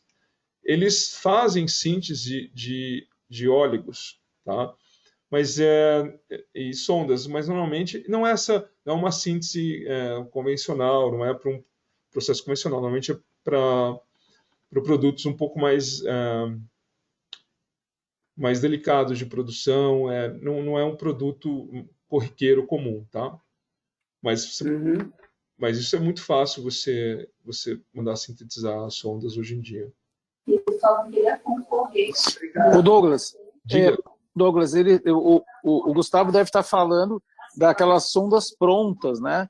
Tem empresas que vendem aquelas sondas prontas, a gente não trabalha com isso. Isso aí é uma tecnologia que tem fabricantes que você fala o gene e ele já tem a sonda pronta para aquele gene. Mas nós temos os mixes. Não é isso, Gustavo? É isso mesmo. Ele está falando daquela sonda que já vem toda... Você fala a sonda com gene específico, já vem ela pronta já. É verdade. Já está desenhada a sonda, etc. São os kits de sonda. Isso realmente, o André, bem lembrado, esses kits de sonda, nós, infelizmente, não trabalhamos.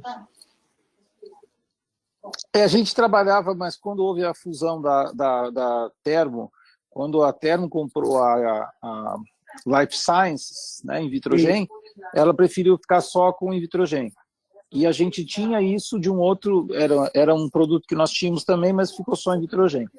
Agora, nós temos os mixes, tá? Então, os nossos mixes são bem em conta da Solis, que é uma empresa estoniana, que tem preços bem interessantes. Então, essa seria a nossa participação nesse mercado de sondas, de PCR com sonda. Seria isso. Por exemplo, você precisa falar assim. Isso, o que seria assim? Como que funciona isso aí no caso? A gente teria só o mix para quem já tem a sonda, né? Então, a própria Invitrogen, ela vende a sonda separada do mix. Se você for procurar lá a Thermo, nós também vendemos Thermo, que era a antiga Fermentas. O pessoal não gosta muito que fale as origens dos produtos, mas às vezes só confunde a cabeça do cliente. Então, assim, a gente explica mesmo. Então, a Thermo comprou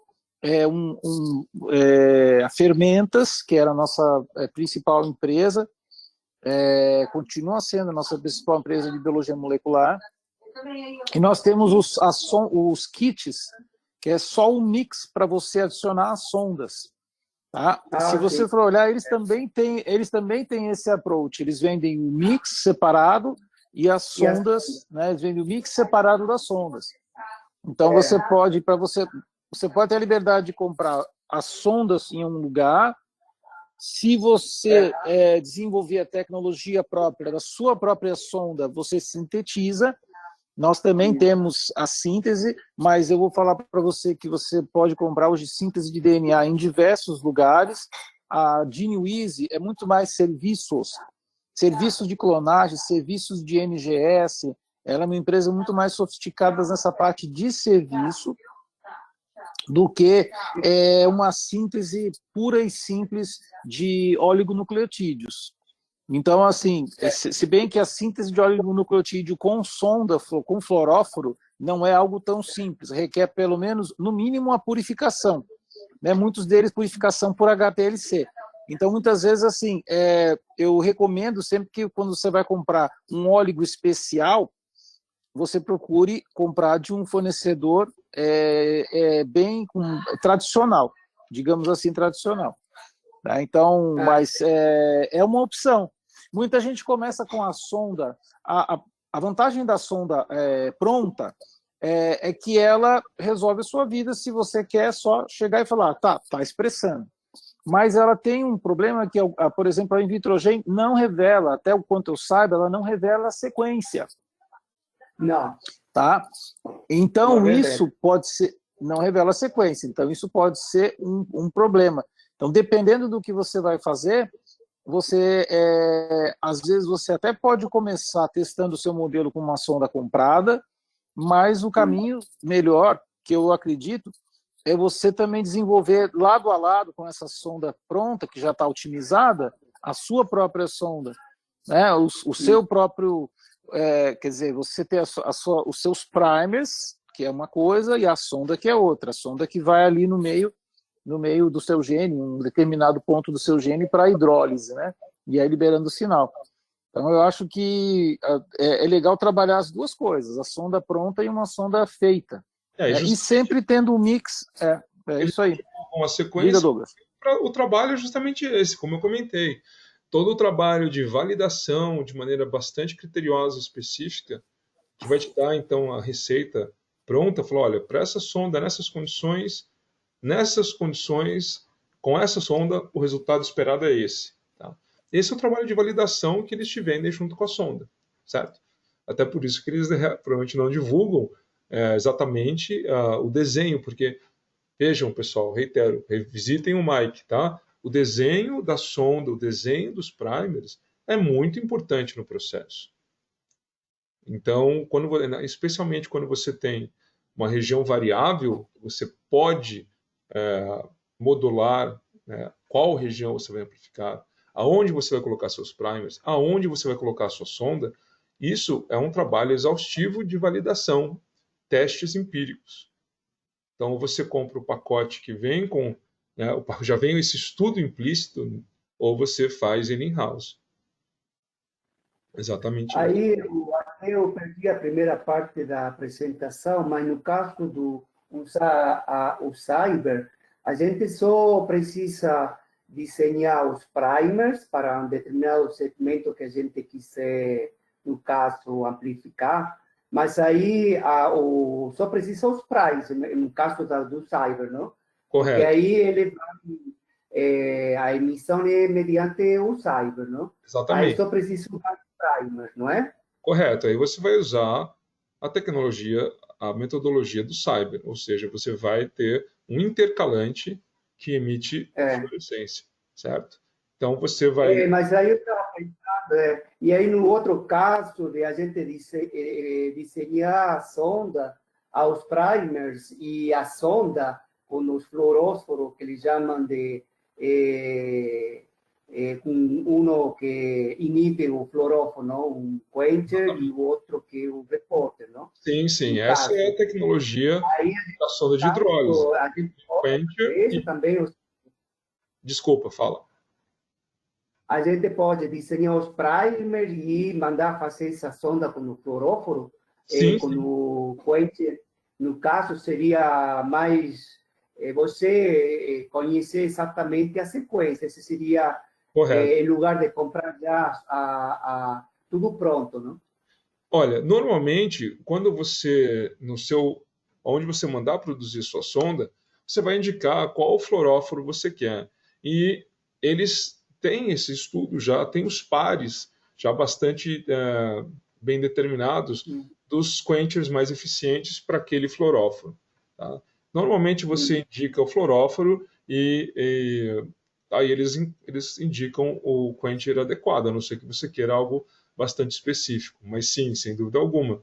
O mais importante é você falar, olha, eu quero esse aqui marcado com FAN, com X, com RIC, com VIC, e Sci-Fi, e seja o que for, tá? E a empresa que vai produzir vai incorporar o quencher adequado. Aí a diferença seria que você faria realmente o desenho dos primers, não é? Que você saberia a sequência dos primers, nesse caso. Exatamente. Você tem que fornecer a sequência e a região, os primers, vai fornecer a sequência dos primers e você vai produzir, vai oferecer, né, a sequência da sonda que você quer sintetizar. Tá bem, não? Entendi. Aí que você teria que fazer todo esse trabalho de sequência e ainda onde que a sonda vai se ligar também. Correto. Você tem que entender qual a região melhor, né, que se adequa melhor em função da temperatura do TM dessa sonda dentro daquele fragmento que você vai amplificar, que está contido entre os primers que você desenhou. Deixa eu te perguntar, Douglas, até não sei, estou pegando bastante tempo aí de vocês e outro pessoal, talvez que também que fazer, desculpa. Imagina. Mas aí, falando de novo em relação à eficiência da reação, no caso do Cyber, a gente não gasta bastante kit, no caso do mix, não do kit, do mix do Cyber, para você acertar essas condições que você tinha mencionado previamente? Sim, sem dúvida alguma, mas veja, todo protocolo em biologia molecular, dos mais simples, dos mais relatados, até os mais complexos, você vai sempre fazer alguma validação, entendeu? Especialmente com PCR. Faz parte da técnica, tá? Eu repito, assim como o André ressaltou, né, se você compra um enlatado, o preço dele embutido o desenvolvimento que foi feito em cima.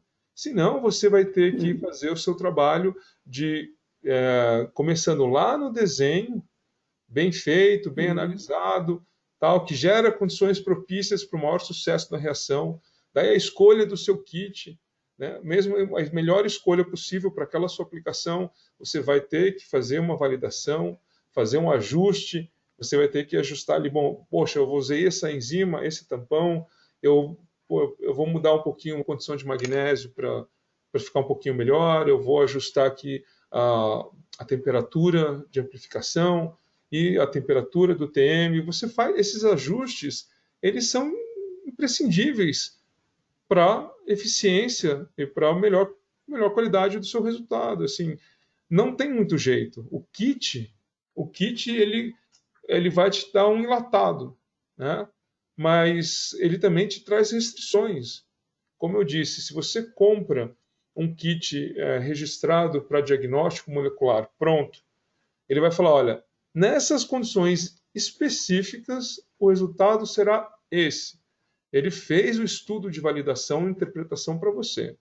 Quando você compra um reagente como ferramenta para usá-lo no seu experimento, no seu diagnóstico, no seu ensaio, ele é uma ferramenta. E ele, como toda ferramenta que vão fazer parte desse processo, você tem que entender seus limites, entender sua sensibilidade e fazer a validação. Isso é imprescindível. Não tem jeito assim. Como. Obrigado pela apresentação e pelas respostas. Imagina, é um prazer. Espero ter ajudado. Se não, mais dúvidas, não hesite em entrar em contato conosco. Estamos aqui. Obrigado. Douglas, posso só fazer um comentário em relação ao diagnóstico do COVID que você me respondeu aqui? Por favor. Eu não sei exatamente qual é o nome do kit com que vocês trabalham, mas eu estou falando em relação a kits realmente de diagnóstico. No kit multiplex, quando a gente vê os 3 genes virais e o IC, eu estou falando especificamente do GeneFinder, não sei se é esse que vocês vendem, mas em algumas amostras a gente vê que tem amplificação de apenas um gene. E pela bula do kit, eles já falam que dentro de tal CT é para considerar uma amostra positiva. E aí minha dúvida a gente sabe que às vezes repetindo essas amostras, ao invés de elas estarem positivas, elas estão negativas. Você sabe dizer por que pode acontecer de numa amostra só um dos genes ser amplificado, se dá para garantir que pode dar como positivo já, assim, sem fazer repetição? Claro, Fernanda, com prazer. Vamos lá. Nós não trabalhamos com GeneFinder, nós trabalhamos com o kit da Synapse Inc., que é o nosso kit OEM, e trabalhamos com o kit da Transgen, que é um excelente kit. Tá? O que acontece veja, vou te dar um exemplo. No início do diagnóstico de COVID, era muito comum, inclusive pelo CDC, detectar N1, N2 e N3. Só que, com o passar do tempo, veja como os kits evoluíram, porque você não vê mais N2 e N3 praticamente, só N1. Tá? Por quê? Porque são regiões diferentes, são primers diferentes, e uns vão amplificar com menor eficiência, com mais dificuldade, tá? Vão ter menor especificidade. Então, o que o pessoal foi mexendo e foi até ajustando a sonda, os primers e tal, foi que, fato, tem regiões que vão ser amplificadas com mais facilidade. Tá? Além disso, não esqueça que essa intensidade de detecção tem uma correlação direta com o fluoróforo que está ligado àquela sonda para aquele alvo. Tá? todos nós aqui que já brincamos com tempo real, você sabe que o fã, todo mundo ama o fã. Por quê? O fã tem um sinal fortíssimo, certo? Sim. Uhum. A estação, eu vi que é o mais fraco, mais difícil de trabalhar. Então, veja, quanto mais no limite de detecção você vai estar, aquela amplificação que já é mais ineficiente por natureza, que é mais difícil de detectar, ela pode desaparecer. Por isso que eles usam múltipla detecção, especialmente para genes diferentes. Isso são camadas de segurança, digamos assim. Tá? O importante é, sem dúvida alguma, tendo o controle interno, que normalmente é RNase-P, você tem que ter amplificação do controle interno. Exato. Tá? Tendo a amplificação do controle interno, você vai ver lá, se a sua amostra amplificou super bem, num CT bem cedo, tal, ela provavelmente vai amplificar os 3 alvos, os 2 alvos. Se a sua amostra ela está talvez mais degradada, e aí ela vai afetar mais acentuadamente as reações mais ineficientes. Ou se você tem pouca amostra, né, você vai prejudicar muito mais essas reações também. Então, se você tem uma amplificação boa do seu controle interno, significa que você tinha uma quantidade de material adequada. Agora, Exato. e aí você tem uma amplificação baixa, só daquele um gene que amplifica melhor, bom, você está entrando naquele de, bom, aqui eu tenho uma baixa carga viral, ou eu tenho que repetir esse teste para evitar que seja um falso negativo. Exato. Quando você repete, se você repete a partir da mesma extração, aí você está controlando só pela variabilidade do será que eu fiz a reação direito? Né? Será que minha placa estava boa? O ideal é você fazer uma nova extração ou, de alguma maneira, tentar concentrar um pouquinho essa sua amostra, né, para tentar otimizar essa detecção, torná-la mais eficiente. O ideal... E que eu percebi é que a diretriz do kit, ela mudou conforme o tempo foi passando, porque antes ela dizia para repetir, agora ela diz, por exemplo, amplificou N, ou só N, ou só RDRP, além do controle interno, já considera positivo se o CT for até 40. Exatamente. Né? Por causa da dificuldade. Veja, é muito, muito legal ver isso, porque o próprio o Belincha RT já não se usa mais. Né? Você tinha amplificações que daí sugeriam fazer uma próxima. O próprio CDC não usa. Assim, o N1, N2 e N3 não se usa mais. Tá? O RDP e o N1 são os que amplificam com maior eficiência. Mesmo assim, veja, nós estamos falando de uma detecção bastante delicada, num contexto de multiplex, que não é longe de ser óbvio. Então, dessas características de diferentes intensidade dos fluoróforos ligados a cada um dos alvos, diferentes equipamentos, né, e principalmente, o que é muito negligenciado, a qualidade inicial da amostra. E você pode notar também que alguns kits não tinham, ou talvez até não tenham, o controle interno ainda, mas aí você precisa atuar em cima dele. Exatamente. Por quê? Porque senão a gente notou que dificulta demais a definição. Era o caso do Allplex. Exatamente. Então, lembre-se, aqueles que, por exemplo, se o N com fã não amplificar, a chance é negativa. Acho que é mais ou menos por aí, entendeu? Então, é um sinal, pelo menos é uma sinalização de te dar uma dupla ou tripla certeza, convicção do diagnóstico, ou te indicar que aquela amostra precisa ser reextraída, tá? Ou aquela amostra vai ter muita dificuldade de detecção. Diga. No caso do gene do E, porque, por exemplo, o GeneFinder ele considera o E também, né?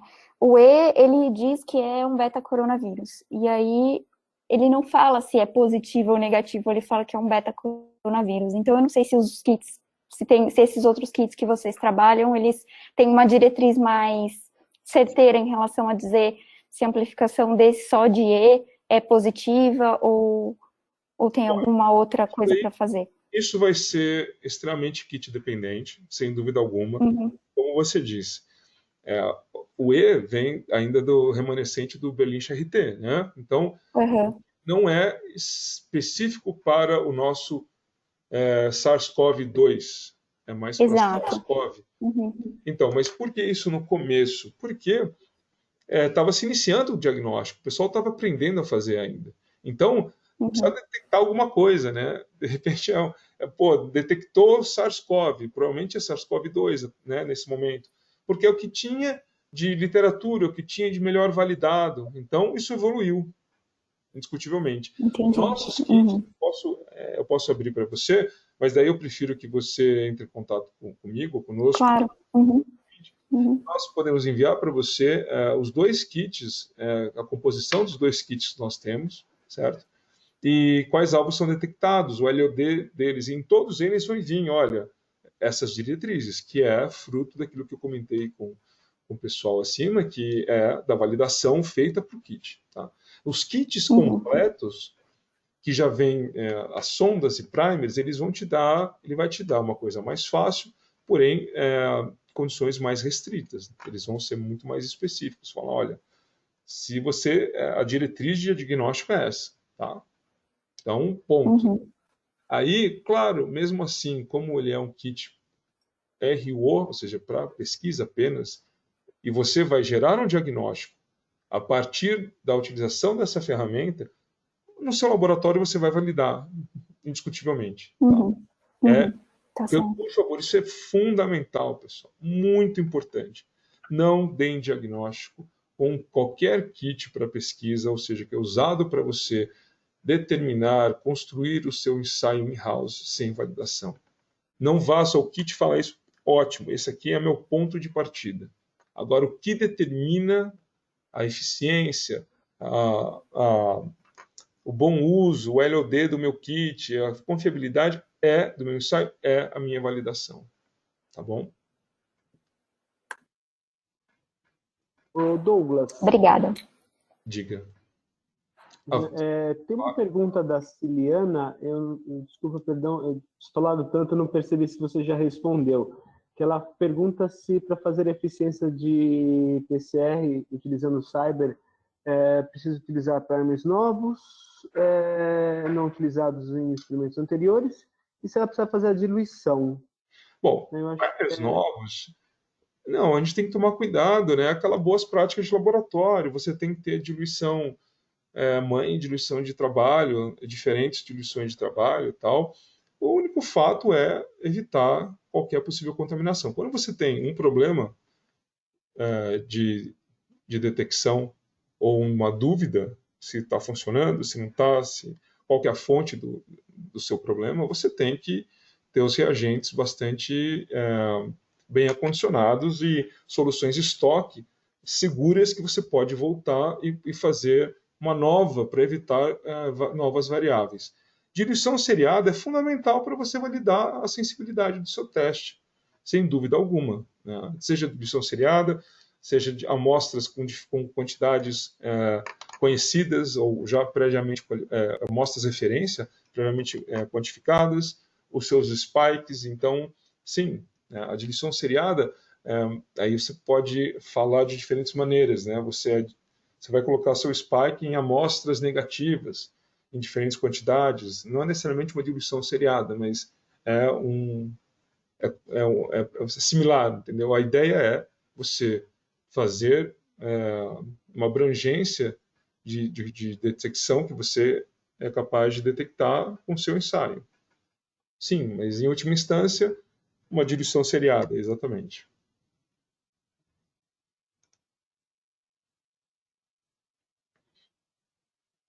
Pessoal, mais alguma pergunta? Não tem nada mais aqui não, Douglas. Tá legal. Então, não se preocupe, não se acanhe com o tempo, estamos aqui para isso. Reitero, entre em contato conosco pelas nossas mídias sociais, pelo e-mail da Sinapse, pelo telefone da Sinapse, nosso time comercial, bem como eu mesmo, a gente vai estar à disposição para atendê-los. Qualquer dúvida. Okay? Então, se nós não tivermos mais dúvidas, eu vou encerrar nosso webinário de hoje, que com muito prazer se estendeu até agora, isso é uma satisfação para nós.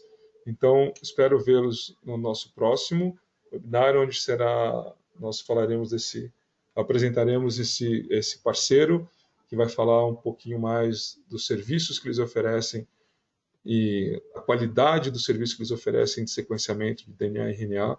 Espero contar com a presença de vocês. E é isso aí, pessoal. Boa tarde para todos e boa semana.